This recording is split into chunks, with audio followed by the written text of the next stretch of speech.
รมใหญ่การเมืองกระทรวงป้องกันความสงบได้จัดพิธีประกาศสั่งตั้งวิทยาลัยพลาธิการขึ้นกับกรมใหญ่การเมืองป้องกันความสงบอย่างเป็นทางการในวันที่22 พฤษภาคม 2026เป็นประธานโดยพลจัตวาปริญญาเอกหุ่มพันธ์ผิวเข้มพรคณะพรรคกระทรวงห้องหัวหน้ากรมใหญ่การเมืองป้องกันความสงบมีบรรดาคณะพรรคคณะบรรษา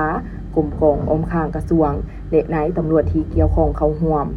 ในพิธีพันเอกพรพิษเสงจิริจันทร์ห้องหัวหน้าองค์การเมืองกรมใหญ่การเมืองป้องกันความสงบได้ผ่านโคตกลงของรัฐมนตรีกระทรวงป้องกันความสงบว่าด้วยการอนุมัติสร้างตั้งวิทยาลัยพลาธิการป้องกันความสงบ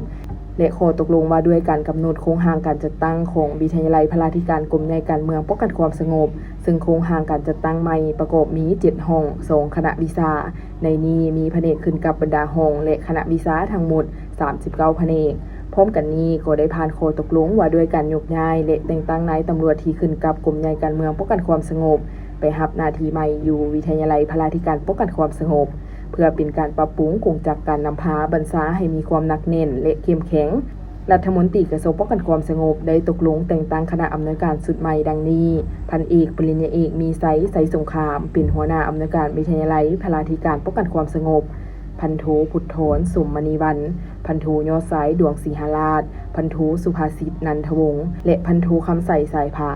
เป็นหัวหน้าอำนวยการวิทยาลัยพลาธิการป้องกันความสงบ